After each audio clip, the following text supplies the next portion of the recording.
وسندنا وحبيبنا وشفيعنا ومرشدنا ومولانا محمدا سيد المرسلين وخاتم النبيين. أما بعد فأعوذ بالله من الشيطان الرجيم. بسم الله الرحمن الرحيم.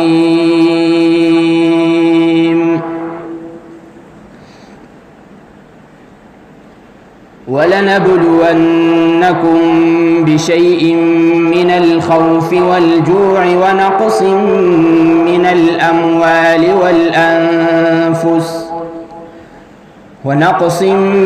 الأموال والأنفس والثمرات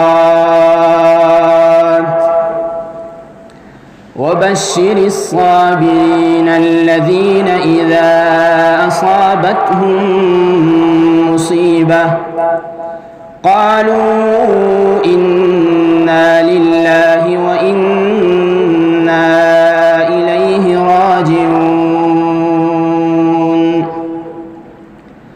أولئك عليهم صلوات من ربهم ورحمة وأولئك هم المهتدون.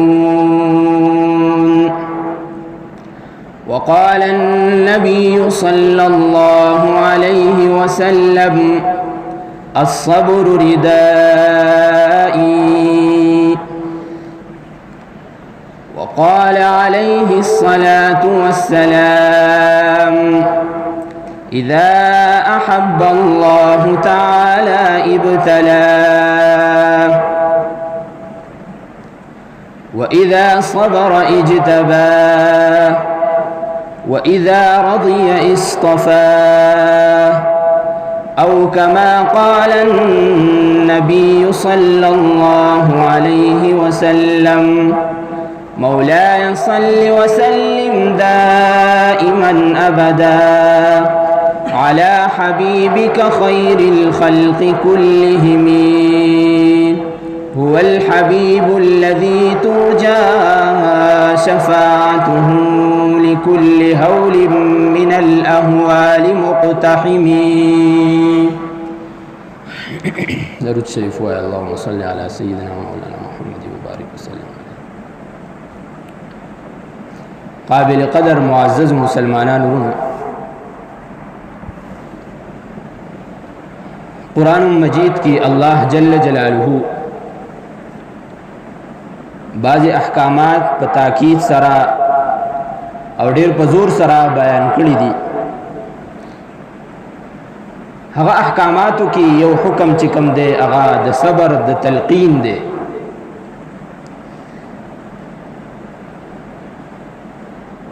تقریباً قرآن مجید کی اللہ جل جلالہ 90 مرتبہ لسکم سل مرتبہ د صبر متعلق بیان فرمایلی دی، او دا صبر د هغه مواضع نه دی کم مواضع چې په قرآن مجید کې د ټولو نه زیات ذکر شوي دي.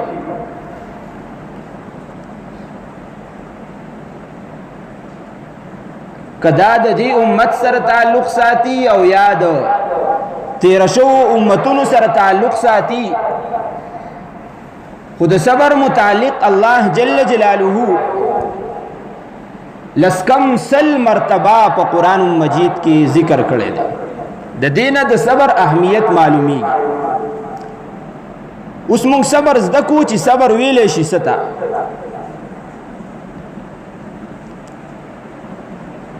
صبر اصل کې ویلې شي ځان بندولو ته، د یو څیز نه ځان سایډ تکولو ته، یا په دویمه معنا کې صبر ویلې شي برداشت کولو ته.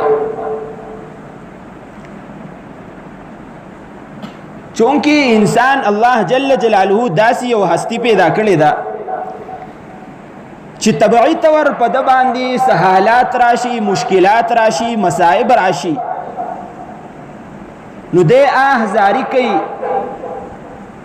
داغي واویلا کوي اخول کوي. دا طبعی طور باندې د انسان د خولې نه راوځي. کله نا کله دا انسان د جوارحو په ذریعه سره دا اخول کوي، د لاس او خپو په ذریعه سره، د سر په ذریعه سره، او کله نا کله دا انسان د وینا په ذریعه سره دا اخول مخ خلکو ته پیش کوي. مثلا یو کس باندې مصیبتونه رالل، مشکلات رالل، نو دا انسان یا خولت ټکي، لاسونه وهي، یا سر خوځي، او یا دا چل کوي چې مجلس تلال شي، کوم مجلس کې کینی نو د خپل مصیبتونو مشکلاتو متعلق خبرې کوي چې په ما باندې خو یار داسې مشکلات راغلي دي، داسې مصائب راغلي دي، او بالکل یار په دې دنیا کې چې یمنو بس صرف زیمه د مشکلاتو زی جوړ شوی ما، په ما باندې مصیبتونه راځي، یا دا کار کوي. کله چې انسان د دې کار نه منع شي، د مصیبتونو دا مقابله وکي، د مشکلاتو مقابله وکي، نو دې ته ویلی شي صبر. د دې وجې نه حضور مبارک فرمایل صلی الله علیه وسلم الصبر ردائی، صبر چې کوم دی دا زما صادر دی.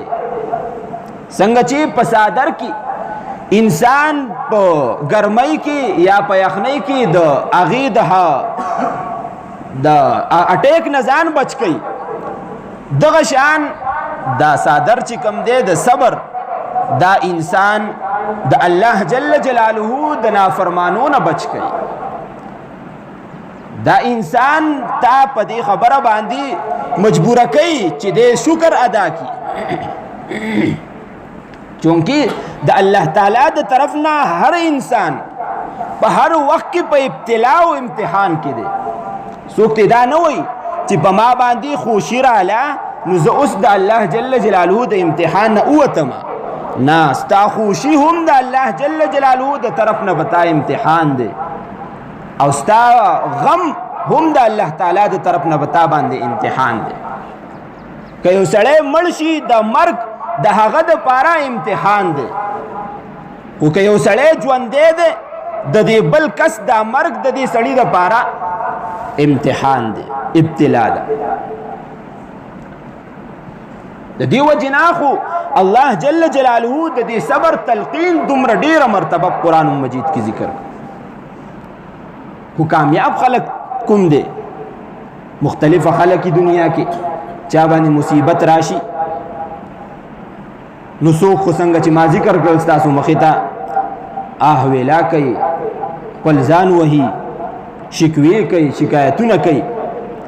بعضې خلک داسې چې هغه د الله تعالی د دربار نه مایوسه شي، بس یاره نه دعا کوم، هسې دعا نه قبلیږي. بعضې خلک داسې، بعضې خلک داسې چې کله په هغې باندې مشکلات راشي، مصائب راشي، نو هغه د الله تعالی په دربار کې خو د خپلو عباداتو کوشش شروع کی، خپل ځان باندې محنت شروع کی چې آیا زمانه خو څه ګناه نه ده شوې چې د هغې د وجې نه زما گرفت شوی دی. بعضې خلک داسې د آخري درجه چې د کومو خلکو ده، دا خلک کامیاب دي. او دا صبر، دا مصیبت، دا داسې یو څیز ده، دا مصیبت. قرآن مجید کې الله جل جلاله ارشاد فرمایي یو کس به وایي چې الله جل جلاله خو په خپلو بندګانو باندې ډېر رحم کوونکی دی. چې رحم کوونکی دی نو ذهن ته دا سوال راځي چې بیا مصیبتونه ولې راځي، بیا مشکلات په یو بنده باندې ولې راځي؟ په کار دا ده چې هغه خو په خپل حفاظت کې ساتي، په هغه باندې مشکلات مصائب نه راځي.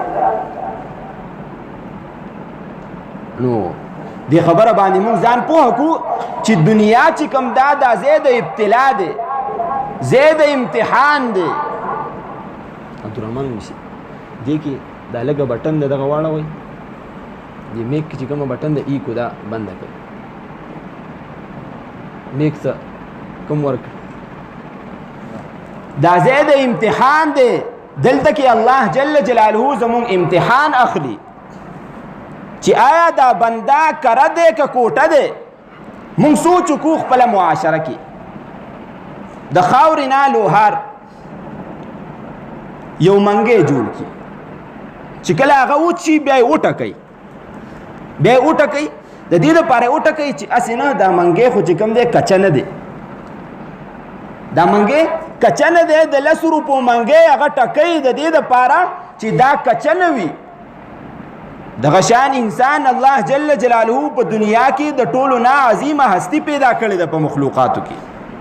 دا الله جل جلاله به دا انسان ټکئ د مصیبتونو د مشکلاتو د امتحاناتو مخامخ کېدل به په دې کې به انسان خپل نمبر چې کم دی هغه ډېرې اوچتې لري.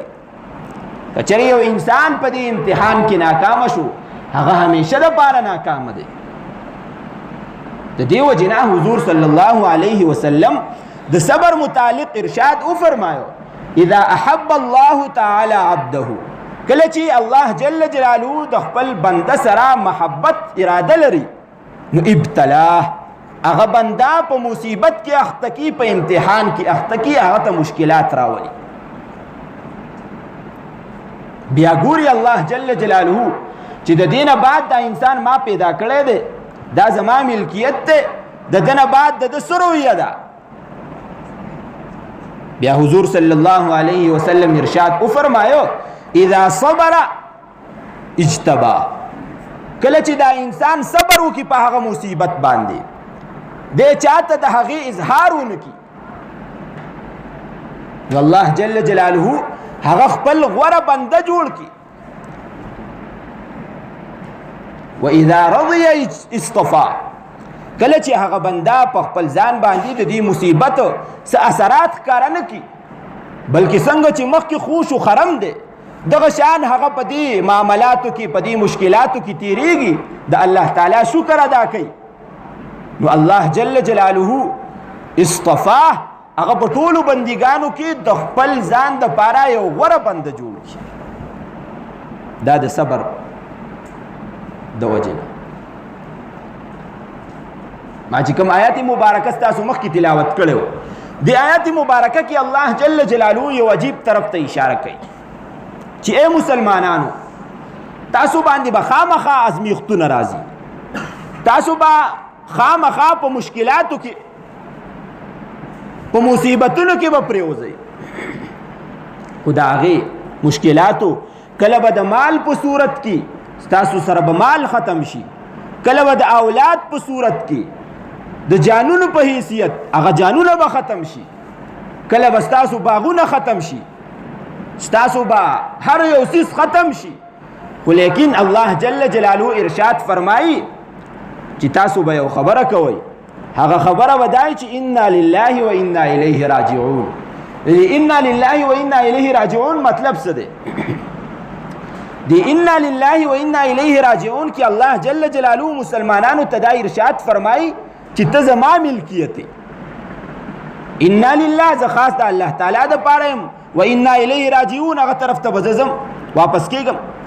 دې کې الله جل جلاله مسلمانانو طرف ته دا اشاره کوي چې ګوره یاد ساته ته زما ملکیت یې، ته ما پیدا کړی، څنګه چې د یو انسان په ملکیت کې یو څیز وي او هغه ته هر قسمه په هغې کې اختیار حاصل وي، دغه شان ته زما ملکیت یې، ما ته هر قسمه اختیار حاصل دی. زه چې په تا باندې مصیبت راولم هغه به هم په خوشۍ سره قبلې، زه په تا باندې امتحان راولم په هغې کې به په اعلی نمبرو سره پاس کېږي. دې کې دې طرف ته اشاره کوي الله جل جلاله. او بیا چې څوک په دې امتحان کې پاس شي د هغه دپاره یو بشارت ذکر کوي وبشر الصابرین، هغه کسان چې کوم په دې امتحان کې پاس شي صبر وکړي نو هغې ته وایي زیری ورکوي.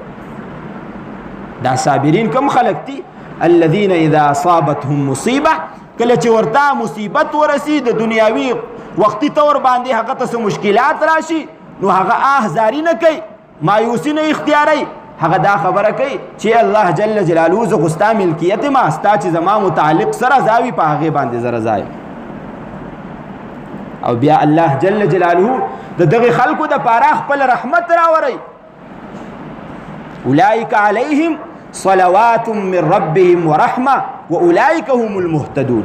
د رحمت سره سره د دغه خلکو متعلق الله جل جلاله ارشاد فرمای هم دغه خلق هدایت، دغه خلق چې کوم دی هدایت یافته دي، دغه خلکو اصل هدایت موندلې دي چې د زما پر رضا باندې رضا ده. د دې وجنه زموږ اکابر چې څومره تیر شوي دي، چاهے هغه انبیاء کرام دي، صحابه کرام دي، زموږ نور مشران دي، هغه ټولو دا تکالیف چې کوم دی ډېر پر رضا سره قبول کړي. د دنیا دا څومره تکالیف چې دي دا ډېر پر رضا سره قبول کړي. لکه مونږ سوچ وکړو، ګوره یو انسان به دا سوال کوي چې یاره په ما باندې هغه سوال جواب نه ذهن نه مې ووت، هغه سوال مې وکړو چې الله جل جلاله خو ډېر غفور رحیم دی، بیا په انسان باندې ولې مشکلات راولي؟ دا سوال د دې جواب الله جل جلاله یو مثال ز تاسو ته پیش کوم، په هغې باندې به پوه شئ. یو کس دی هغه باندې دانه راوخته، غټه دانه پرې راوخته. هغه چې کله ډاکټر له لاړ نو ډاکټر ته هغه وایي دا دانه را باندې راختلې ده، د دې نه به زه څنګه بچ کېږم؟ دې کې نو دی، دا ټوپونه وایي، دانګي درد کوي وجود مې، د دې نه به زه څنګه خلاصېږم؟ ډاکټر هغه ته مشوره ورکوي زه به تاله اپریشن کوم، زه به تاله اپریشن کوم، دا دانه به زه ستانه کټ کوم، هله به دا نهونه، دا وینې، دا زوي، دا خرابۍ، دا ګندګي به ستانه وځي، د هغې نه بعد به تا ته راحت میلاویږي. دغه شان انسان دی، انسان په دنیا کې ګناهونه وکړي، د هغه زړه تک تور شي، الله جل جلاله د خپل بنده متعلق دا خبره نه خوښوي چې هغه دې په ګناهونو کې اخته. الله جل جلاله د هغه دپاره د مغفرت یو دا سبب اختیار کړي چې الله جل جلاله په هغه باندې بیماری راولي، مشکلات راولي، مصائب راولي، دا څیزونه راولي د دې دپاره چې دا بنده د ده په زړه باندې کم داغونه د ګناه لګېدلي دي، کم نحوست پې د شیطانت لګېدلی دی، دا ختم شي، دا زایله شي. اوس یو ډاکټر دی چې کله دا دانه کټ کوي نو دې ډاکټر ته به څوک څه وایي چې دا زما خیرخوا دی که نه؟ اگر چې دا انسان به ډېر خفه وي چې ګوره زما به اوس وجود غوسیږي، زما به دانه کټ کېږي، اپریشن به کېږي، زه به پیسې ورکوم، زما زړه به دردېږي، د هغې باوجود هغه دغه ډاکټر نه خوشحاله چې یاره دا ما د ابدي مصیبت نه خلاصوي. دغه شان الله جل جلاله انسان باندې مصیبتونه راولي د دې دپاره چې دا انسان زه د ابدي مصیبت نه خلاص کړم چې دې سبا زما مخې ته راځي او دې صفا سوتره راشي.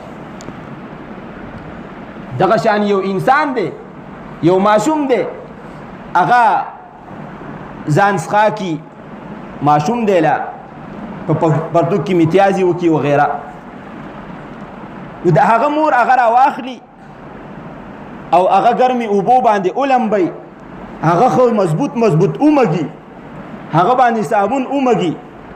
د څه دپاره؟ که څوک خواته ناستي وایي چې دا مور یې څه ظالمه ده، ګوره ماشوم جړی، خو لیکن هغه ماشوم د دې نه نه خبر چې زه صفایي زما کېږي، زما صفایي کېږي. دغه شان الله جل جلاله د انسان صفایي کوي، په مصیبت سره، په بیماری سره د انسان صفایي کېږي، څنګه چې د دې ماشوم صفایي په دې لمبلو سره، په دې مګلو سره کېږي. دا د دې وجې نه الله جل جلاله په انسان باندې مصیبت راولي، په انسان باندې مشکلات راولي. دا مشکلات، دا مصائب د ده دپاره د درجاتو د بلندۍ سبب ګرځي چې دا انسان عبادات خو کوي، خو آیا دا کره دی، کوټه دی، دی څومره ما برداشت کوي، دی څومره زما راوستی تکلیف برداشت کوي. د دې وجې نه دې انسان ته اعلی مراتب په صبر باندې میلاویږي. او دا صبر صرف داسې نه دی چې انسان صرف برداشت وکړي، د دې صبر مختلف اقسام دي. بیا علماء کرامو د صبر 3 اقسام ذکر کړي دي. زه صرف هغه ذکر کوم تاسو ته د صبر متعلق، کوم چې د الله او د انسان په مابین کې معامله ده، کوم چې د انسان او د انسان په مابین کې معامله ده چې بل برداشت کی، بل تصبر وکړي. ان شاء الله په هغې باندې بیا چرته زه بیان وکړم. د صبر متعلق علماء کرامو 3 اقوال ذکر کړي دي چې صبر په 3 قسمه باندې دي. یو صبر چې کوم دی هغې ته ویلی شي صبر علی الطاعه. صبر علی الطاعه په نیکۍ باندې صبر کول. د دې مثال څنګه دی؟ د دې مثال داسې دی، یو کس دی الله جل جلاله حکم دی ته فرض منځ کوه، د حضور حکم دی ته زما سنت ادا کوه، ته مستحب ادا کوه، ته د شپې تهجد کوه. دا انسان ځان ته دا حکم د الله تعالی ودرئ، د پیغمبر دا وینا ځان ته ودرئ، د دې نه بعد دا پاسی تهجد کوي، عبادات کوي، دې ته ویلی شي صبر علی الطاعه. په نیکۍ باندې صبر کول، په نیکۍ باندې ځان مستقیم ساتل، ځان مضبوط ساتل، دې ته ویلی شي صبر علی الطاعه. د دې مثال داسې دی لکه حضرت یوسف علیه السلام. کله چې حضرت یوسف علیه السلام خرڅ کړی شو، لاړ مصر ته، د وزیر ښځې هغه واغسته. نو په هغه وخت کې د حضرت یوسف علیه السلام مخې ته د ګناه کولو هیڅ رکاوټ نه و. جوانی وه، خالی کمره وه، د وزیر حسینه ښځه وه، کلی هم نه و چې دا هار به چرته کې چې یاره کلی دی، کلی کې به شرمنده شمه، نه، چا پیژانده هم نه. لیکن د الله جل جلاله حکم و چې تاسو دې کارونو طرف ته مه نږدې کېږئ. هلته کې یوسف علیه السلام ارشاد وفرمایه معاذ الله، زه پناه غواړم د الله جل جلاله په ذات سره ستانه چې زه ستا سره دا بدفعلي وکړم، دا غلط کار وکړم. دا د الله جل جلاله په حکم باندې ځان عمل په هغې باندې کول، دې ته ویلی شي صبر علی الطاعه. یو دی صبر عن المعصیه، صبر عن المعصیه، صبر عن المعصیه دې ته ویلی شي چې یو انسان دی هغه ګناه کوي او د هغې نه فورا ځان رکاو کی، ځان منع کی، دې ته ویلی شي صبر عن المعصیه. په ګناه باندې خپل ځان له قدرت نه ورکول، دې ته ویلی شي صبر عن المعصیه. چې سبا به الله جل جلاله زمانه تپوس کوي، تا ته ما د دې کار په باره کې باقاعده قرآن مجید حضور مبارک ارشاد فرمایلی و چې دا کار به نه کوې، تا ولې دا کار کړی دی. د دې نه چې کله انسان منع شي، دې ته ویلی شي صبر عن المعصیه. او دا داسې صبر دی چې کله انسان د ګناه نه ځان صابر کی، ځان پاتې کی، نو دې انسان ته اعلی مراتب ملاویږي. دا د ټولو نه لوی صبر دی. او بل یو صبر چې کوم دی هغې ته ویلی شي صبر علی الابتلاء. صبر علی الابتلاء، په مصیبت باندې ځان قائم او دائم ساتل، صبر کول، هغه برداشت کول، د الله جل جلاله طرف ته شکایت نه کول، شکوه نه کول، خلکو مخې ته آهزاري نه کول، د خپل مصیبت ذکر نه کول، دې ته ویلی شي صبر علی الابتلاء. نن سبا په موږ باندې صبر د دې ماده بالکل ختمه شوې ده. یو انسان باندې به مصیبت راشي، مصیبت بلا راغلی نه، هغه به زر کسه خبر کړي، هغه به د خپل مصیبت متعلق دومره خبرې کړي چې هر چا ته وایي یاره دا سړی قابل رحم دی، په ده باندې الله دا مصیبتونه راوستي دي. نه، الله جل جلاله چې مصیبت راولي هغه ستا د درجاتو د بلندۍ دپاره راولي، ته به د الله جل جلاله طرف ته شکوه نه کوې. د دې وجې نه حضور مبارک حضور صلی الله علیه وسلم د دې صبر متعلق دا تلقینات فرمایلي چې مؤمنانو تاسو باندې به دا مصیبتونه راځي، مشکلات راځي. او موږ د حضور زمانې ته وګورو، حضور مبارک صلی الله علیه وسلم په هغې باندې څومره مشکلات راغلي دي.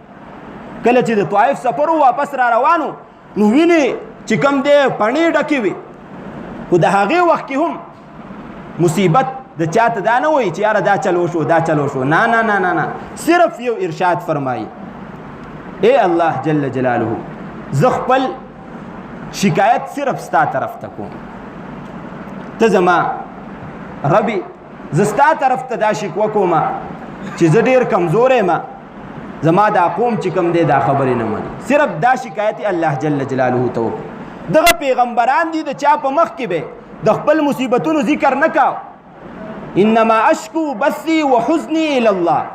د حضرت یعقوب علیه السلام خپل د زړه غوښې یوسف علیه السلام د هغه نه ورک شو، چاته دا قصې نه کولې، صرف د الله جل جلاله په دربار کې ارشاد او فرمایو انما اشکو بثی وحزنی الی الله، زما غم او زما زاری دا صرف د الله تعالی په دربار کې ده.